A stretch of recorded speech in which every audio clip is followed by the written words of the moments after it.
में बड़ी खबर, मैं हूं आपके साथ आस्था कौशिक। प्रयागराज में बड़ी कार्रवाई की गई है। पूर्व बाहुबली सांसद अतीक अहमद के करीबी असाद का आज मकान ढा दिया गया है। करेली इलाके में अतीक के करीबी और गैंग मेंबर असाद का ये मकान था, जो कि पूरी तरह जमींदोज हो चुका है। 300 वर्ग गज एरिया में बनाया गया ये 3 मंजिला आलीशान मकान अब ध्वस्त कर दिया गया है। 2.5 से 3 करोड़ रुपए जिसकी अनुमानित लागत बताई जा रही है। असाद के खिलाफ कई आपराधिक मुकदमे दर्ज हैं और उसी में आज प्रशासन ने कार्रवाई की है। उसका आलीशान घर 3 मंजिला इमारत पूरी तरह से ध्वस्त कर दिया गया है। अतीक के करीबी असाद का मकान ढा दिया है आज प्रशासन ने। प्रयागराज में ये बड़ी कार्रवाई की गई है। ये आसाद नामक आपराधिक किस्म के व्यक्ति द्वारा निर्माण किया गया था, जिसको आज गिराने की कार्रवाई चल रही है। यह करेली थाना अंतर्गत स्थित है और करेली के अंतर्गत यह अवैध रूप से निर्मित भवन 3 मंजिला है, जो 300 वर्ग गज में है। इसके खिलाफ आज ध्वस्तीकरण की कार्रवाई की जा रही है। और आसाद नामक व्यक्ति जो है अभी जेल से छूटा है, आपराधिक किस्म का है और अतीक गैंग से संबंधित है और उनका कारोबार प्लॉटिंग आदि का यहाँ पे करके आर्थिक रूप से उनको मजबूती पहुँचाने का कार्य कर रहा है। उधर आगरा में एक लड़की के अपहरण का मामला सामने आया, जिसमें अपहरणकर्ता की तस्वीर सीसीटीवी कैमरे में कैद हो गई है। यह मामला न्यू आगरा क्षेत्र का है, जहां युवक लड़की को बुरके में ले जा रहा है। फिलहाल पुलिस ने अलीगढ़ के इस युवक को गिरफ्तार कर लिया है। साथ ही लड़की की बरामदगी के लिए पुलिस की दबिश जारी है। खबरों के मुताबिक लड़की ताजगंज की रहने वाली है और दयालबाग में अपने रिश्तेदार के साथ दवा लेने गई थी। आरोपित मेहताब पहले भी इस लड़की को अगवा कर चुका है। 23 तारीख को थाना न्यू आगरा से एक लड़की का अपहरण की सूचना थाना पर मिली, जिसके संबंध में मुकदमा दर्ज कर लिया गया है। ज्ञात हुआ कि उक्त पीड़िता थाना ताजगंज की रहने वाली है और वर्ष 2018 में अभियुक्त के साथ या अभियुक्त ने उसका अपहरण किया था, जिसकी बरामदगी थानीय के द्वारा कर ली गई थी। लड़के ने दोबारा अभियुक्त ने पीड़िता को पुनः भगा लिया है। मुकदमा दर्ज कर लिया गया है। टीमें जो है लगा दी गई हैं ताकि शीघ्र जो है अभियुक्त को गिरफ्तार करते हुए पीड़िता को बरामद कर लिया जाए। उधर पीलीभीत में एक युवक की बेरहमी से पिटाई का मामला सामने आया। बताया जा रहा है कि युवक को लाठी डंडों से पीटा गया। आखिर कौन थे पिटाई करने वाले लोग, इस रिपोर्ट से समझिए।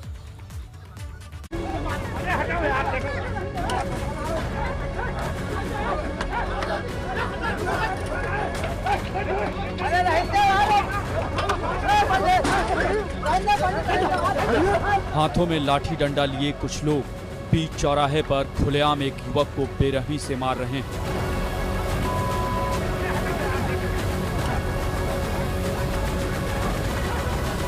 दिन दहाड़े मारपीट की इस घटना को देखकर पूरे इलाके में हड़कंप मच जाता है। बताया जा रहा है कि युवक को मारने वाले क्षेत्र के ही कुछ दबंग, जो मामूली सी बात को लेकर पहले युवक को घेरते हैं और फिर उस पर लाठी डंडे बरसाने लगते हैं।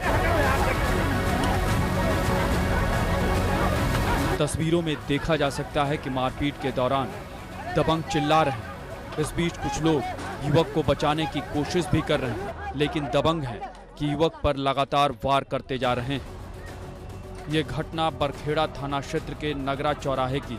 युवक की पिटाई की सूचना के बाद मौके पर पहुंची पुलिस ने घायल युवक का इलाज कराया। साथ ही आरोपियों के खिलाफ केस भी दर्ज कर लिया है। फिलहाल मारपीट का ये वीडियो सोशल मीडिया पर खूब वायरल है। साथ ही ये सवाल भी कि आखिर लोगों में पुलिस का खौफ क्यों खत्म होता जा रहा है। कोई कैसे बीच सड़क दिन दहाड़े इस तरह किसी को मार सकता है। Bureau report, ABP Ganga. और अगली खबर की ओर बढ़ते हैं, जो गोंडा से आ रही है। यहां रोजगार सेवक और लेखपाल के बीच मारपीट का वीडियो सोशल मीडिया पर वायरल हो रहा है। वजीरगंज थाना क्षेत्र के दुर्जनपुर गांव में लेखपाल और रोजगार सेवक के बीच अधिकार क्षेत्र को लेकर कहासुनी हुई और फिर मामला मारपीट तक जा पहुंचा। काफी देर तक बीच सड़क ये मारपीट यूं ही चलती रही। ये वीडियो सोशल मीडिया पर वायरल हो रहा है।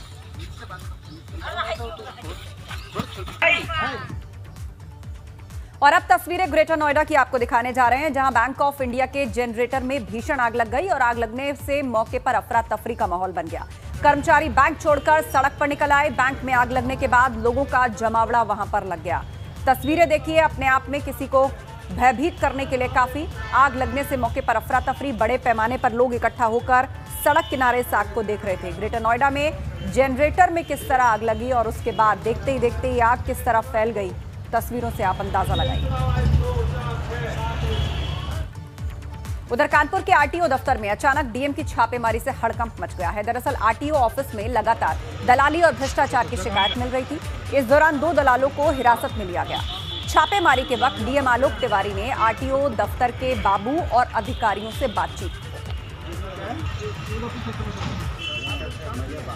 आज एडीएम लैंड एक्विजिशन ऑफिस और आरटीओ ऑफिस का सडन इंस्पेक्शन किया गया। एडीएम लैंड एक्विजिशन ऑफिस में स्थिति ठीक पाई गई। आरटीओ ऑफिस में कुछ लोग भागते हुए पाए गए, जिससे ये लगा कि वहाँ पर शायद कुछ लोग दलालों का काम कर रहे हैं। इस विषय में आरटीओ को और स्थानीय पुलिस के अधिकारियों को निर्देशित कर दिया गया है कि जो लोग वीडियो में पाए गए हैं भागते हुए, उनकी शिनाख्त की जाए, उनके खिलाफ आवश्यक कार्रवाई की जाए। उधर गाजियाबाद में एक युवक ने 2 मासूमों का अपहरण कर लिया, लेकिन कुछ ही देर बाद यह अपहरणकर्ता पुलिस की गिरफ्त में भी आ गया। आखिर क्या है पूरा मामला, इस रिपोर्ट में देखिए।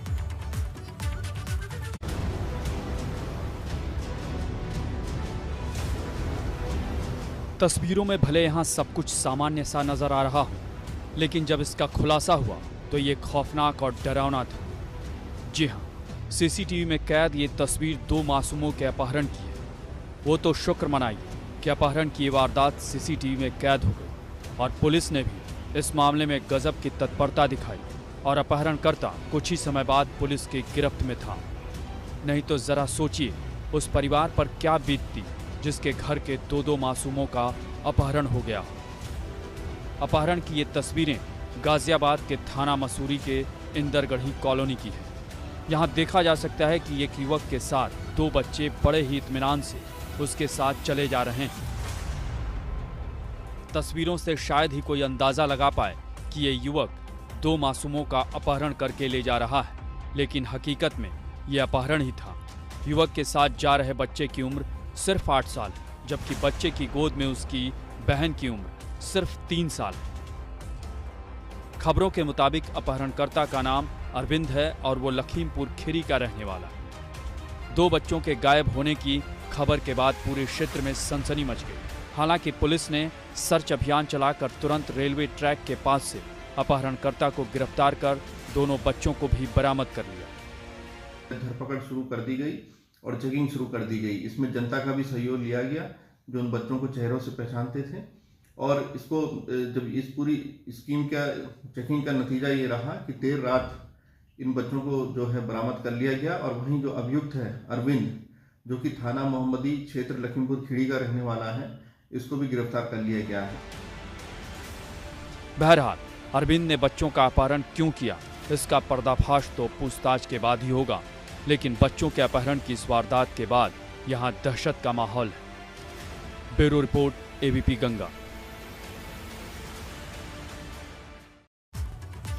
उधर गोंडा में लापरवाह और भ्रष्ट कर्मचारियों के खिलाफ जिलाधिकारी ने सख्ती दिखाई है।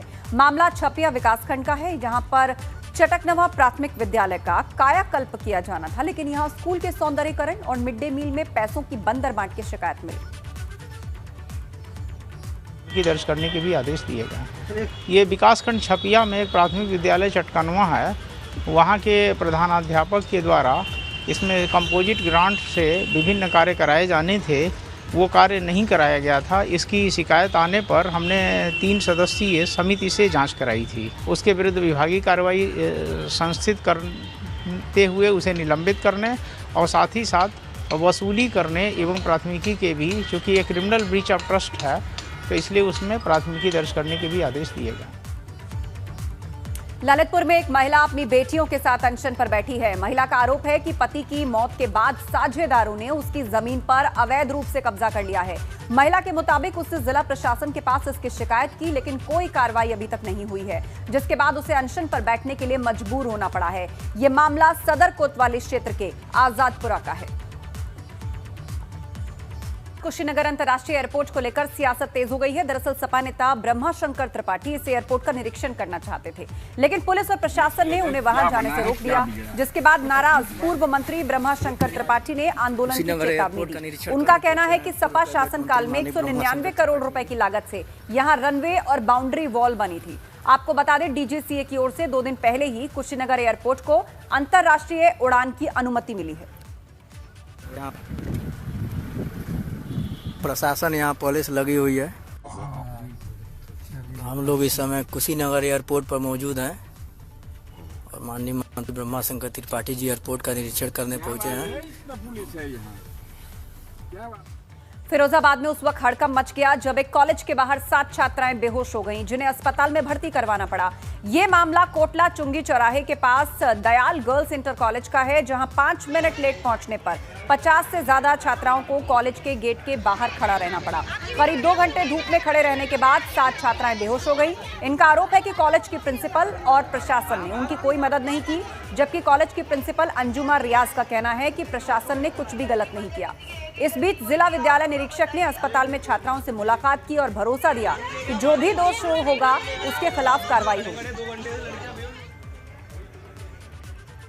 पूरा मामला मुझे नहीं मालूम, मैं सीधे अभी ट्रामा सेंटर आया था, इसलिए बच्चों को देखने के लिए, तो बच्चों को देख लिया है, ठीक है। अब इनसे बात भी कर ली है, पूछ लिया है कि इस कारण से क्यों की गई है। ये भी मैं कॉलेज में जाऊंगा, अभी देखता हूँ कि किसकी गलती से और क्यों ये हरकत की गई है, फिर उसके खिलाफ एक्शन लेंगे।